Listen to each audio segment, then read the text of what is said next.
Hello friends, welcome to session 4 of our topic forms of market. अभी तक हम लोगों ने क्या सीखा है? हम लोगों ने सीखा है डिफरेंट टाइप्स ऑफ मार्केट क्या क्या होते हैं, परफेक्ट कंपटीशन क्या होता है, उसका कैरेक्टरिस्टिक्स क्या है, मोनोपोली मार्केट का क्या है और मोनोपोलिस्टिक कंपटीशन का क्या है। और फिर लास्ट सेशन में हम लोगों ने पढ़ा कि ओलिगोपोली मार्केट क्या होता है और ओलिगोपोली मार्केट और मोनोपोलिस्टिक कंपटीशन किस तरह से एक दूसरे से डिफरेंट होता है। आज हम लोग समझेंगे कि मोनोसोनी क्या होता है और फिर हम लोग अलग-अलग जितना अभी तक पढ़ाई की है एक बार सबको कंपैरेटिव एनालिसिस करेंगे। ये टेबल के जरिए टेबल बना के हम लोग सबका कंपैरेटिव करेंगे। तो चलो let's continue.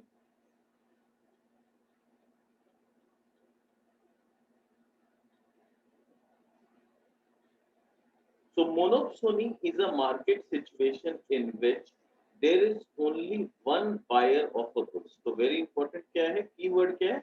There is only one buyer. ठीक है, हम लोग पढ़े थे मोनोपोली, है ना। अभी हम लोग क्या पढ़ रहे हैं? मोनोसोनी। तो मोनो यानी वन, जब हम पोली बोलते हैं तो देर इज वन सेलर, पोली यानी सेलर। पर जब हम सोनी बोलते हैं तो देर इज अ बायर, है ना। सोनी अपने लोग ब्रांड नेम सुने हैं ना, सोनी का कैमरा, सोनी का टेलीविजन। ये सोनी वर्ड जो आया है ना, दैट सोनी मीन्स बायर, ठीक है ना। तो वही बोल रहा है, जब हम मोनोसोनी बोलते हैं तो there is a single buyer of a good. It is an equivalent on the demand side to monopoly on the supply side in the market. बोला कि जिस तरह से सप्लाई साइड में मोनोपोली होता है कि there is only one supplier, वैसे ही डिमांड साइड में यहाँ पर मोनोसोनी होता है, there is only one buyer, ठीक है। In other words, a monopolist has full control over the supply. तो अगर हम अदर वर्ड्स में बात करें तो मोनोपोली के पास पूरा कंट्रोल क्या होता है? सप्लाई का, कि वो जितना सप्लाई करेगा उतना ही मार्केट में सप्लाई होगा, ठीक है। तो पूरा सप्लाई का कंट्रोल उसके पास होता है। While monopsonist has full control over the demand, पर जो मोनोसोनिस्ट होता है उसका कंट्रोल किसके ऊपर होता है? डिमांड के ऊपर होता है। The supply curve of commodity is upward sloping from left to right. तो जो सप्लाई कर्व होता है, the supply curve of the supply curve of commodity is upward sloping from left to right. This means that to buy more quantity, monopsonist firm must be ready to pay extra price. ये बहुत important है। इसका मतलब क्या बोल रहे हैं कि मोनोप्सोनिस्ट, अगर हम सिंगल बायर हैं, ठीक है, I am a single buyer, तो उसके लिए भी क्या होगा कि मेरे को अगर ज्यादा क्वांटिटी खरीदना है, जैसे मोनोपोली में क्या होता था, अगर मैं डिफरेंशिएट करके आपको बताऊं, जब हम मोनोपोली का बात करते थे तो मोनोपोली का डिमांड कर कैसे होता था? ऐसा। इसका मतलब अगर आपको ज्यादा क्वांटिटी सेल करना है तो आपको प्राइस घटा के बेचना पड़ेगा। 10 रुपया से आपको 8 रुपया करना होगा, तब 50 पीस से 70 पीस का बिक्री होगा। ऐसा किसमें होता था? मोनोपोली। तो भले ही आपका कंट्रोल पूरा सप्लाई पे था, बट स्टिल डिमांड पे आपका कोई कंट्रोल नहीं था। इसीलिए आपको अगर ज्यादा बेचना है तो आपको प्राइस घटाना पड़ेगा। अब ये बोल रहा है मोनोसोनिस्ट में जो सप्लाई कर्व होता है ये अपवर्ड स्लोपिंग होता है, यानी आपका कंट्रोल डिमांड पे होगा पर आपका कंट्रोल सप्लाई पे नहीं है। इसीलिए अगर आपको ज्यादा क्वांटिटी चाहिए, अभी आपको 80 पीस चाहिए, आपको 100 रुपए में मिल रहा है, बट कल को अगर आपको 180 पीस चाहिएगा ना, तो आपको ज्यादा पे करना पड़ेगा, तब शायद आपको 140 रुपया करके पे करना पड़ेगा। तो यहाँ पर ये बोलना चाह रहा है कि भले ही डिमांड पे आपका कंट्रोल हो, सप्लाई पे आपका कंट्रोल नहीं है। इसीलिए अगर आपको भी ज्यादा क्वांटिटी खरीदना है तो यू विल हैव टू पे मोर। ऐसा किसमें होता है? मोनोसोनी में। समझ में आया दोनों का डिफरेंस? तो मोनोपोली में मेरे पास सप्लाई पे कंट्रोल है, तो मेरा डिमांड मेरे को डिसाइड करना पड़ता है, ठीक है। डिमांड पे मेरा कोई कंट्रोल नहीं है। और मोनोसोनी में डिमांड पे मेरा कंट्रोल है, तो सप्लाई मेरे को डिक्टेट करेगा, सप्लाई पे मेरा कोई कंट्रोल नहीं है। Likewise, by reducing the quantity bought, he can bring the market price to lower level. यानी अगर वो अपना क्वांटिटी घटा देगा तो मार्केट में प्राइस घट जाए, क्योंकि वो सिंगल बायर है। अगर वो ज्यादा क्वांटिटी बाई करेगा तो प्राइस बढ़ जाएगा। अगर वो कम क्वांटिटी बाई करेगा तो प्राइस घट जाएगा। जैसे हम लोग एग्जांपल के तौर पे अगर बात करें तो कमोडिटी मार्केट एग्जांपल ले लो स्टील का, तो स्टील का मेन बायर कौन है? गवर्नमेंट, क्योंकि कॉमन पर्सन हम लोग को उतना ज्यादा स्टील का रिक्वायरमेंट नहीं होता,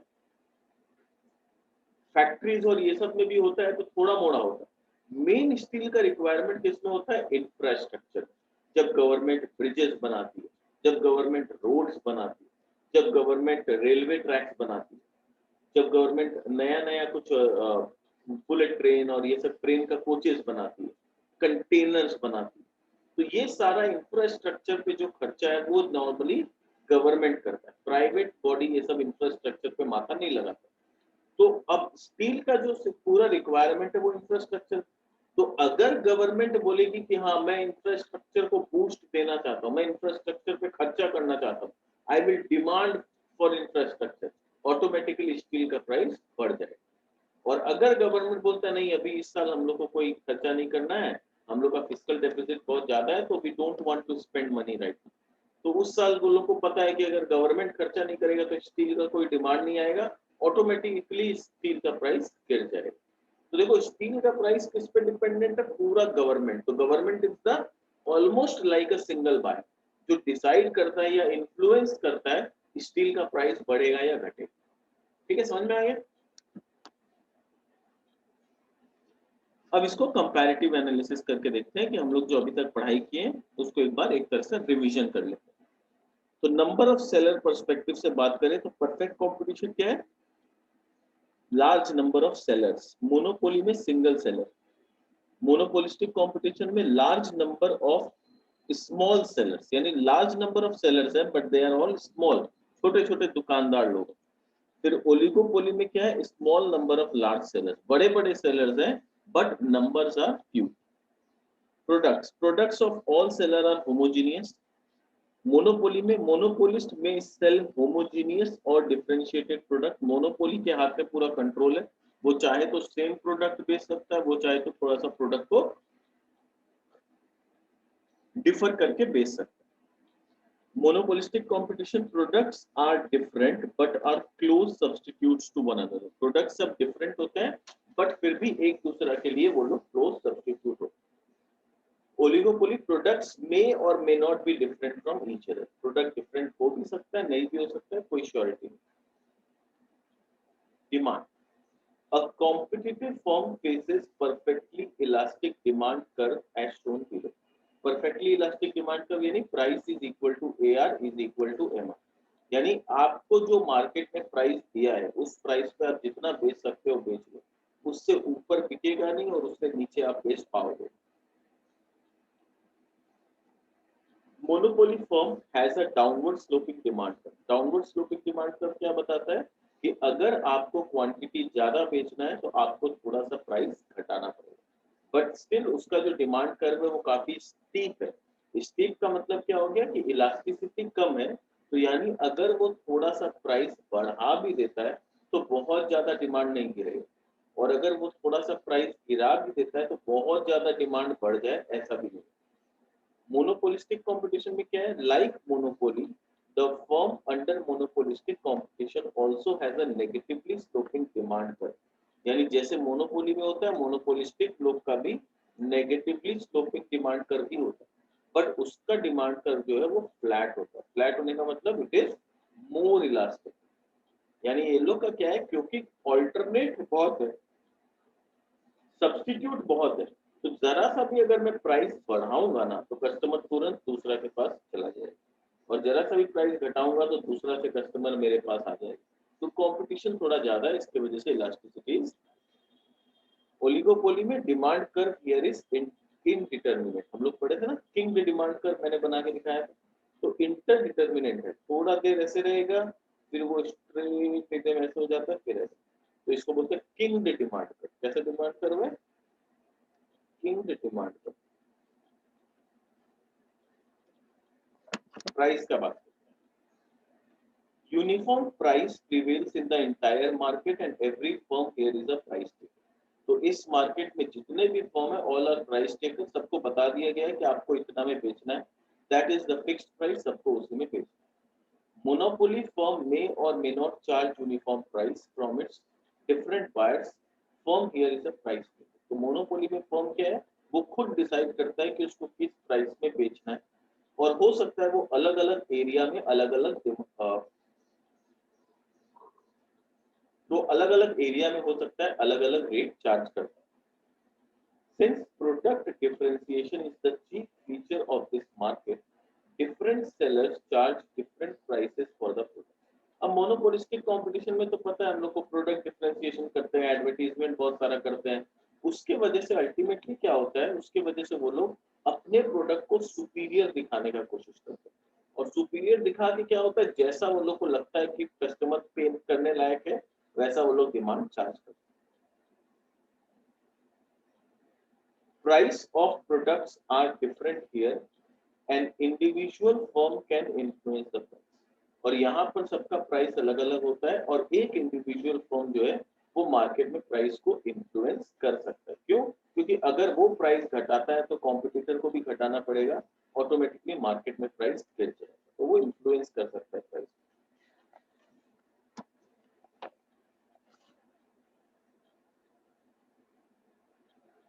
एंट्री ऑफ फर्म्स का बात करते हैं. There is no restriction on the entry and exit of the firm. Firm का एंट्री या एग्जिट में किसी तरह का कोई रेस्ट्रिक्शन नहीं है. मोनोपोली में क्या है, entry of new firms in the market is restricted. नया फर्म आसानी से मार्केट में घुस नहीं सकता. एंट्री, फ्री एंट्री और exit of firm into the market, इसमें भी फ्री एंट्री है. ये कौन सा है, मोनोपोलिस्टिक कंपटीशन, तो इसमें भी there is free entry and free exit. जिसको मन वो अपना ब्रांड लेके मार्केट में उतर जाए, जब लॉस होने लगे वो मार्केट छोड़ के चले जाए, तो फ्री एंट्री है, फ्री एग्जिट. ओलिगोपोली में entry of new firms into industries quite difficult. यहाँ पर तो ऑलमोस्ट रेस्ट्रिक्टेड है मोनोपोली में, पर ओलिगोपोली में रेस्ट्रिक्टेड नहीं है बट काफी डिफिकल्ट, क्योंकि जो ऑलरेडी एग्जिस्टिंग प्लेयर्स है मार्केट में उन लोगों ने काफी मार्केट शेयर पकड़ के रखा. सेलिंग कॉस्ट, परफेक्ट कंपटीशन में सेलिंग कॉस्ट कुछ भी नहीं है, all are selling homogeneous product. Only informative selling cost is incurred. Monopoly में मेरे को खाली एक बार लोगों को इन्फॉर्म कर देना है कि ऐसा एक प्रोडक्ट है, उसके बाद बार बार ऐड नहीं करना. मोनोपोलिस्टिक में huge amount of money is spent on advertisement, और इसमें ओलिगोपोली में selling cost play a very important role. इसमें भी बहुत इंपॉर्टेंट रोल प्ले करता है, क्योंकि मुझे कंपटीशन बहुत करता है. Practicability. It is an imaginary market. It is not seen in the real life. Real life में ऐसा market देखने बहुत कम मिलता है. Monopoly भी it is rarely seen. Monopolistic क्या है? It is the real market situation which we come across in our day-to-day life. तो mainly day-to-day life में हम लोग जो market को देखते हैं वो ये. Oligopoly का बात करें, it is also a real market. Many examples of such market can be seen in the day-to-day life. ठीक है, तो ये पूरा एक कंपैरेटिव हम लोग एनालिसिस कर लिए कि अलग अलग फॉर्म्स ऑफ मार्केट में क्या क्या इंपॉर्टेंट फीचर्स और कैरेक्टरिस्टिक्स. अब हम लोग समझते हैं इंपॉर्टेंट बिहेवियर डिफरेंस. ठीक है, इसमें क्या है, देखो, there is the most important behaviour difference between perfect competition, monopoly and monopolistic competition. Unlike perfect competition, marginal revenue lies below average revenue both in monopoly and monopolistic competition. Marginal revenue becomes equal to marginal cost at lower level of output compared to perfect competition. तो क्या बोल रहे हैं, marginal revenue becomes equal to marginal cost at lower level of output compared to perfect competition. ये सब अभी हम लोग ग्राफ से समझेंगे, एक बार इसको रीड कर लेते हैं फिर ग्राफ से समझेंगे. Therefore, price of the commodity becomes greater than the marginal cost. That is, price is greater than marginal cost. While in perfect competition, price is equal to marginal cost is equal to marginal revenue. Hence, the levels of output are lower and the levels of prices are higher. तो important क्या है, levels of output lower होता है और levels of prices are higher under monopoly and monopolistic competition. ये बहुत important, यानी बोलना क्या चाह रहा है, ये बोलना चाह रहा है कि जो परफेक्ट कंपटीशन है उसमें जो मेरा मार्जिनल कॉस्ट होता है ना वही मार्जिनल रेवेन्यू है, यानी I am not allowed to make super normal profit. पर मोनोपोली या मोनोपोलिस्टिक कंपटीशन में क्या होता है कि क्योंकि हम आउटपुट लोअर लेवल पे करते हैं, यानी हम जितना आउटपुट कर सकते हैं ना उससे कम आउटपुट करते हैं या करना चाहते हैं, तो हम आउटपुट को लोअर लेवल पे करते हैं, जिसके वजह से I can charge higher price. तो मेरा जो मार्जिनल रेवेन्यू जो होता है it is greater than the marginal cost, या फिर बोले जो मेरा प्राइस होता है that is greater than the marginal cost, जिसके वजह से हम थोड़ा सा सुपर नॉर्मल प्रॉफिट मोनोपोली और मोनोपोलिस्टिक कंपटीशन में कर सकते हैं। क्लियर? अब सिमिलैरिटीज देखते हैं।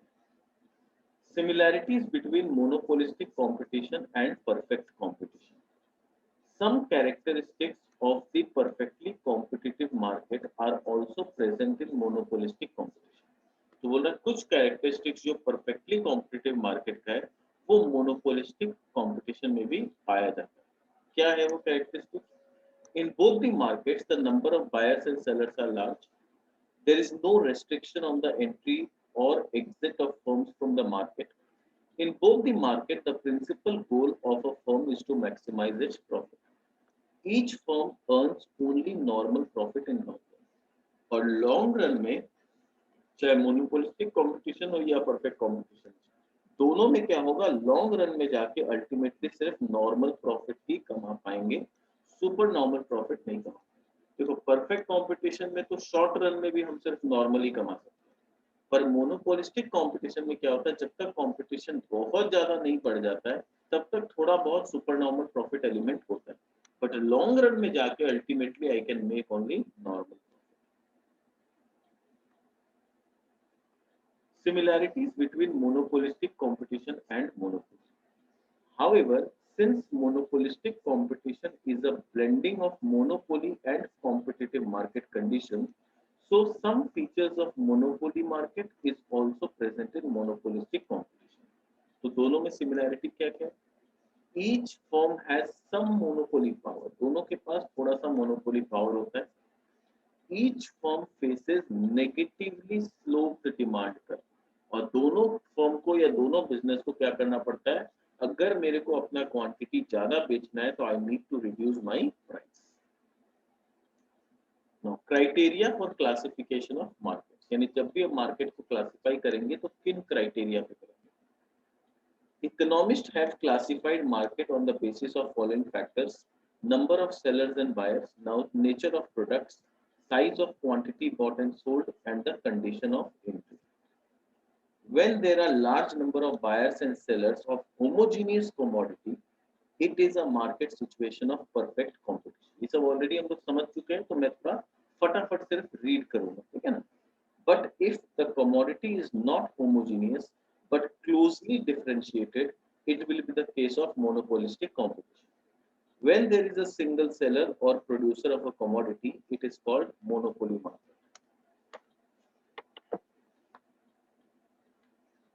The monopolist has complete control over the price. The number of seller is small, it will be the market situation of oligopoly. यानी अगर number of seller कम है, अगर एक ही है तब तो monopoly हो गया, अगर कम है तो वो oligopoly है। Markets may also be classified on the basis of condition of entry of new firms. In case of competitive market, entry of new firms into the industry is free. When the entry of new firm is restricted, it will be the market situation of monopoly. And in oligopoly market, the entry of new firm is difficult. On the basis of quantity of goods bought and sold, there can be two types of market: wholesale market and retail market. In wholesale market, goods are bought and sold in large quantities, whereas in retail markets, goods are bought and sold in small quantities. अब देखते हैं equilibrium, जो कि काफी important topic है। Equilibrium of firm under perfect competition. A firm is a unit engaged in the production and sale of at a profit and with the objective of maximizing its profit. A firm may be in form of single proprietorship, partnership, or a joint stock company. A firm will be in equilibrium when it is of no advantage to increase or decrease output. ये important line है जो याद करना. A firm will be in equilibrium. Firm equilibrium में कब होगा? When it is of no advantage to increase or decrease output. यानी firm अभी ऐसे आउटपुट पे और ऐसे प्राइस पे काम कर रहा है कि उसे ना आउटपुट बढ़ाने से कोई फायदा है ना आउटपुट घटाने से कोई फायदा है. ठीक है, वो एकदम अपने stable position. A firm would not like to change its level of output only and only when it is earning maximum profit. और फर्म तभी अपना आउटपुट को नहीं बदलना चाहता है जब उसका प्रॉफिट मैक्सिमाइज हो रहा है. While analyzing the position of equilibrium of a firm, we make the following basic assumption. यानी जब भी हम इक्विलिब्रियम पे पहुंचते हैं तो कुछ बेसिक assumption करते हैं. वो क्या है? Firm is rational, which always aims at earning maximum profit or minimum losses. यानी जो भी बिजनेसमैन है वो एकदम रैशनल है और वो हमेशा अपना प्रॉफिट को मैक्सिमाइज करना चाहता है और या अगर उसको लॉस हो रहा है शॉर्ट रन में तो अपने लॉसेस को मिनिमाइज करना चाहता है. Number 2, it is assume that the firm produces only one commodity. तो हम ये अज्यूम कर रहे हैं कि फर्म सिर्फ एक ही कमोडिटी बनाता है.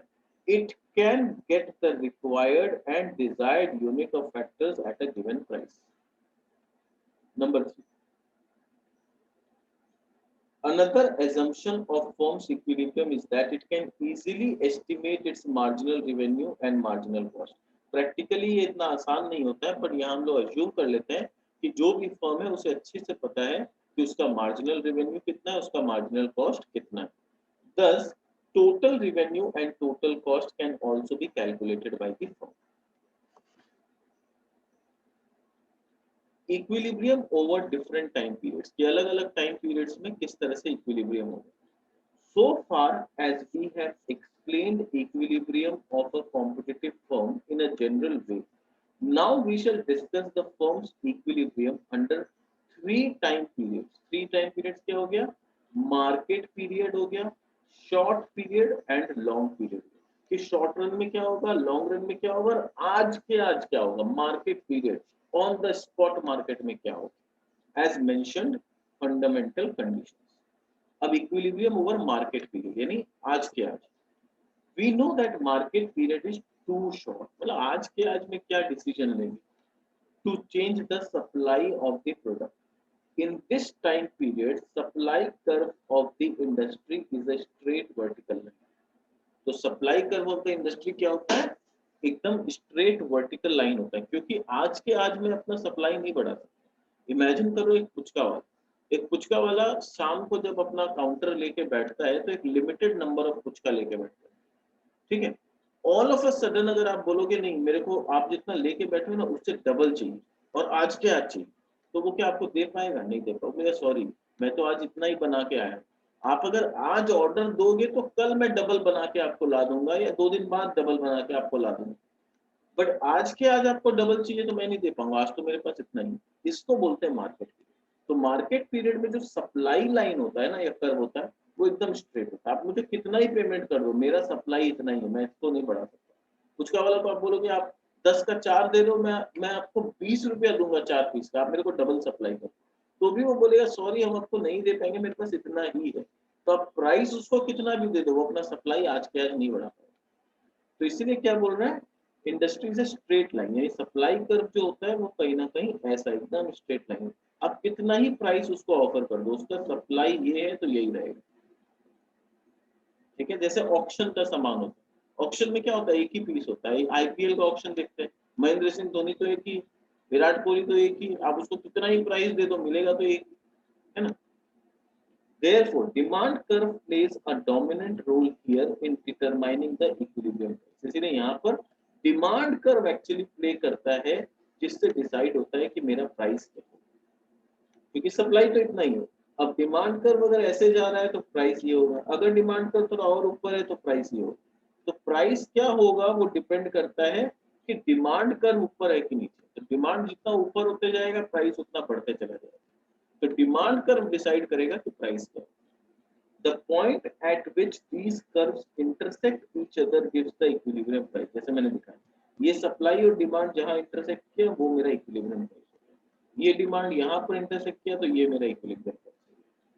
ठीक है, The point at which these curve intersect each other gives the equilibrium price. This price is given to a competitive firm. और यही equilibrium price जो होता है ना competitive firm को बोल दिया जाता है देखो भाई इस दाम पे आपको बेचना. The firm here will sell its entire output at the given price. और यही given price पे firm को बोल दिया गया भैया आपको पूरा का पूरा इसी दाम पे सेल करना. तो ऐसा कब होता है? Over market period. Market period मतलब ऑलमोस्ट आज के आज. फिर आते हैं हम लोग शॉर्ट पीरियड.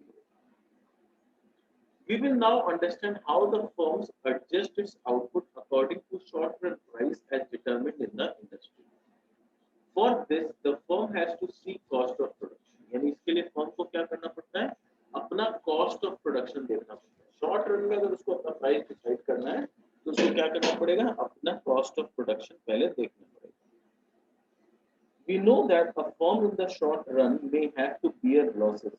कोई भी नया बिजनेस जब हम लोग स्टार्ट करते हैं तो शुरू में 2-4-5 महीना या कभी कभी साल 2 साल भी हम लोग को लॉस में बिजनेस करना पड़ता है.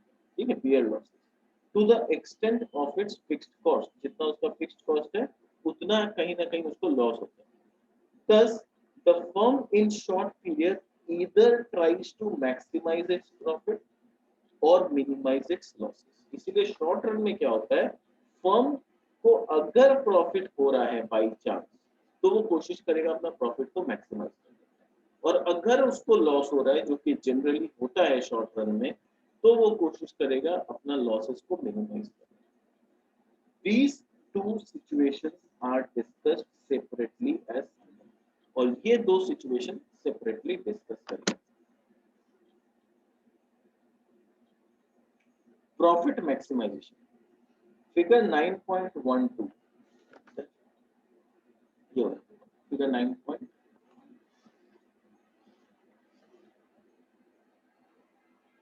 ठीक है, अब यहाँ पर ये जो फिगर से समझाया है ना, इससे अपने लोग नहीं जाते हैं, बहुत थोड़ा सा कॉम्प्लिकेटेड हो जाएगा समझने में. डायरेक्टली डायग्राम से मैं बना के आपको समझाता हूँ, वो फटाफट भी हो जाएगा और इजीली समझ में भी आएगा. कि बुकिश लैंग्वेज में लोग A B into P Q into A R ऐसे बताएगा ना, वो थोड़ा कंफ्यूजिंग कर देगा. देखो यहाँ पर कैसे बताया, ए आर इंटू क्यू है ना, ऐसे अल्फाबेटिक्स भाषा में बताया, तो वो थोड़ा सा कंफ्यूजिंग हो जाएगा. तो let's come to the diagram. मैं इसको समझा के आपको समझाता हूँ. जैसे क्या हुआ, ये हम लोग परफेक्ट कंपटीशन मार्केट का बात करें, तो इसमें क्या हो रहा है, ये मेरा प्राइस है is equal to A R is equal to M. ठीक है, अब क्या होगा, यहां से मेरा मार्जिनल कॉस्ट कर्व ऐसे काटेगा. तो M R equals to M C कहाँ हुआ, ये हुआ. ये वो पॉइंट है जहां पर मेरा इक्विलिब्रियम क्वांटिटी डिसाइड होता है. ठीक है, अब पूरा का पूरा खेला डिपेंड करता है कॉस्ट पे. क्यों? क्योंकि मेरा जो रिवेन्यू है, अगर मान लो ये क्वांटिटी 100 है और ये प्राइस 10 है, तो मेरा टोटल रिवेन्यू कितना हो गया अभी, 100 इंटू 10, 1000. अब इसमें मेरे को प्रॉफिट होगा कि लॉस होगा कि क्या होगा, ये पूरा डिपेंड करेगा मेरा कॉस्ट ऑफ प्रोडक्शन. अगर मेरा एवरेज कॉस्ट ऐसे जा रहा है तो मेरा एवरेज कॉस्ट कहाँ पर हुआ, ये वाला पॉइंट हुआ. तो एवरेज कॉस्ट के हिसाब से मेरा कॉस्ट इतना है, मान लो ये 8 रुपया पड़ता है, तो मेरा टोटल कॉस्ट कितना आ रहा है, 100 इंटू 8 यानी कितना हो गया, 800 रुपया. तो I am making a profit of 200. Simple. यानी price is equal to A R is equal to M R, ये मेरा परफेक्ट कंपटीशन का रूल है. उसके बाद मेरा मार्जिनल कॉस्ट कर जहां पर उसको काटेगा वो मेरा क्वांटिटी डिसाइड हो जाएगा. अब डिपेंड करता है कि मेरा एवरेज कॉस्ट जो है वो मेरा क्वांटिटी वाले पॉइंट पे कहां पर जा रहा है. ठीक है, तो अगर एवरेज कॉस्ट नीचे से जा रहा है तो मेरा कॉस्ट कम पड़ रहा है, 8 रुपया पड़ रहा है, जबकि मेरा सेलिंग प्राइस 10 रुपया है, तो मेरा 2 रुपया का मार्जिन, और 2 रुपया का मार्जिन है, 100 पीस बेच रहा हूँ तो 200 का प्रॉफिट आएगा. अब देखते हैं नो प्रॉफिट नो लॉस यानी नॉर्मल प्रॉफिट कैसे होगा. तो ये price is equal to A R is equal to M R. Marginal cost यहाँ पर गया, तो ये इक्विलिब्रियम पॉइंट डिसाइड हो गया. ये क्वांटिटी हो गया मान लो 100, और ये प्राइस हो गया मान लो 10। अब अगर मेरा एवरेज कॉस्ट भी यहीं से काटते हुए जा रहा है, तो मेरा एवरेज कॉस्ट भी यहीं से जा रहा है, तो मेरा एवरेज कॉस्ट जो है वो कितना है, वो भी 10 रुपीज है कहीं ना कहीं। तो मेरा टोटल रिवेन्यू भी 10 इंटू 100 है, मेरा टोटल कॉस्ट भी 10 इंटू 100। तो 1000 रुपया मेरा रेवेन्यू है, 1000 रुपये मेरा कॉस्ट है, तो मेरा सुपर नॉर्मल प्रॉफिट हो गया 0। यानी यहाँ पर हम नॉर्मल प्रॉफिट कमा रहे हैं क्योंकि नॉर्मल प्रॉफिट ऑलरेडी मेरे कॉस्ट में जुड़ा होता है, तो I am making only normal profit. ठीक है, और फिर शॉर्ट रन में I can also make loss. अब क्वेश्चन आता है सर लॉस कैसे हो जाएगा? सेम सिचुएशन, ये price is equal to AR is equal to MR, marginal cost यहाँ से काटा तो ये इक्विलिब्रियम पॉइंट हुआ, यहाँ पर मेरा क्वांटिटी आ गया 100, प्राइस मेरा 10 था। अब मान लो मेरा कॉस्ट ऐसे जाता है, अब मैं इक्विलिब्रियम आउटपुट में अपने कॉस्ट को चेक करूं तो ये कॉस्ट मान लो ये 12 रुपये में चला गया। अब क्या हो गया, मेरा टोटल रेवेन्यू आ रहा है 10 इंटू 100, 1000 रुपया, और टोटल कॉस्ट आ रहा है 12 इंटू 100, 1200 रुपया। तो I am facing a loss of 200। तो ये मेरा क्या हो गया, लॉस हो गया, क्योंकि इस बार मेरा कॉस्ट जाता है। ये कौन सा ग्राफ है, ये एवरेज कॉस्ट का ग्राफ। तो समझ में आया? तो हम शॉर्ट रन में क्या होता है, शॉर्ट रन में I can make super normal profit just like this, I can make normal profit like this, और I can make losses like this. तो परफेक्ट कंपटीशन में शॉर्ट रन में क्या है, प्रॉफिट भी हो सकता है, लॉस भी हो सकता है, और नो प्रॉफिट नो लॉस भी हो सकता है, पर ये किसमें, शॉर्ट रन। अब अगर मैं लॉन्ग रन का बात करूं, तो जब हम लॉन्ग रन में आएंगे ना, तो लॉन्ग रन में क्या हो जाएगा कि I will make normally I will and up making normal. क्यों? क्योंकि शॉर्ट रन में अगर बहुत ज्यादा प्रॉफिट मैं कमा रहा हूँ, सुपर नॉर्मल प्रॉफिट, तो बहुत सारे सप्लायर्स मार्केट में इंटर कर जाएंगे, और उनके इंटर करने की वजह से क्या होगा, सप्लाई बढ़ जाएगा, जिसकी वजह से प्राइस घट जाएगा। तो प्राइस जो 10 रुपए में बिक रहा है वो घट के 8 रुपए में आ जाएगा, तो automatically I will and up making normal profit. ठीक है, और अगर मैं शॉर्ट रन में लॉसेस कर रहा हूँ, ये सिचुएशन है, तो क्या होगा, बहुत सारे सप्लायर जिनको लॉस हो रहा है, जो लॉस बर्दाश्त नहीं कर पा रहे हैं, वो लोग मार्केट छोड़ के चले जाएंगे। वो लोग जब मार्केट छोड़ के चले जाएंगे तो ऑटोमेटिकली सप्लाई कम हो जाएगी। सप्लाई कम होने की वजह से क्या होगा, मेरा प्राइस बढ़ जाएगा, और ये 10 का प्राइस 12 पे आ जाएगा। तो 10 का प्राइस अगर 12 पे आ जाता है तो मेरा रेवेन्यू भी 1200 हो जाएगा, कॉस्ट भी 1200 हो जाएगा, ultimately no profit no loss. तो लॉन्ग रन का जो ग्राफ बनेगा ना, लॉन्ग रन का ग्राफ यही वाला बनेगा, बट डिफरेंस क्या हो जाएगा, ये ग्राफ में हम लोग यहाँ जो मार्जिनल कॉस्ट लिखे हैं, फिर यहाँ पर हम लिखेंगे लॉन्ग रन मार्जिनल कॉस्ट, यहाँ पर एल आ जाएगा, ऐसे एल लिखेंगे, और जो एवरेज कॉस्ट लिखे हैं वो लॉन्ग रन एवरेज कॉस्ट हो जाएगा, यहाँ एल लिखना पड़ेगा। ठीक है, और बाकी सब मोर और लेस सेम रहेगा, कोई दिक्कत नहीं। ठीक है, तो समझ में आ गया, शॉर्ट रन में 3 सिचुएशन हो सकता है, लॉन्ग रन में जाते जाते हम लोग एक सिचुएशन पे आए।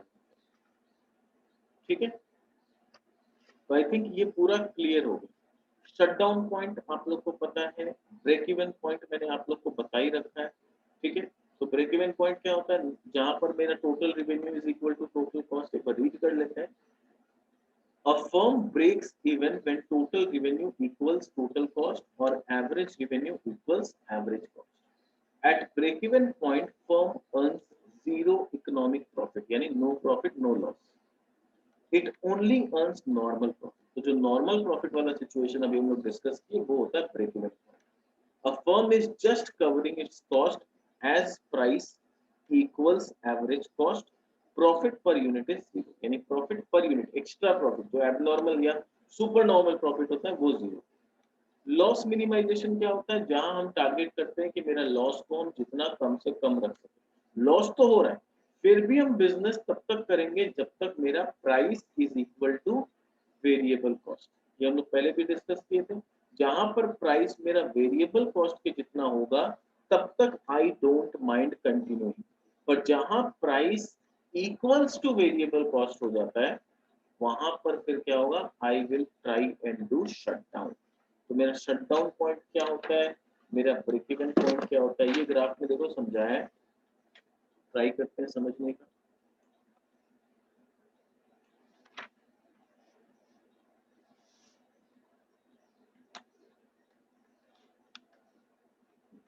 तो यहाँ पर क्या देख रहे हैं, ये अलग अलग प्राइस है, ये प्राइस 1, ये प्राइस 2 और ये प्राइस। तो मेरा जो average short run average cost है वो ऊपर जा रहा है, पर मेरा जो मार्जिनल कॉस्ट है वो मेरे प्राइस को यहाँ पर अगर काटा, और ये मेरा वेरिएबल कॉस्ट भी यही वाला है। तो ये जो प्राइस है ना, ये इस पे देखो मेरा क्वांटिटी भी ये है और variable cost, this is equal to my variable cost, मेरा एवरेज वेरिएबल कॉस्ट वाला जो लाइन है वो ये। तो यहाँ पर मेरा price is equal to average variable cost. तो ये मेरा क्या है, शट डाउन पॉइंट है। क्यों? क्योंकि एवरेज वेरिएबल और शॉर्ट रन एवरेज कॉस्ट के बीच का जो फिक्स्ड कॉस्ट है वो पूरा मेरा लॉस है, क्योंकि मेरा जो रिवेन्यू आ रहा है वो इतना ही आ रहा है, जबकि मेरा टोटल कॉस्ट जो है वो इतना है।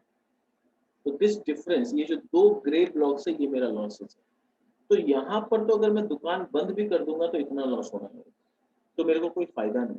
बट अगर मार्केट में थोड़ा सा प्राइस बेसी मिलता है, तो थोड़ा सा प्राइस बेसी मिलेगा तो क्या है, मेरा एवरेज कॉस्ट इतना है बट एवरेज रिवेन्यू मेरा जो आ रहा है वो इतना आ रहा है। तो एटलीस्ट ये जो ग्रे बॉक्स है उतना मैं एक्स्ट्रा प्रॉफिट कमा पा, तो लॉस मेरा खाली ये ऊपर वाला ग्रे बॉक्स हो रहा है।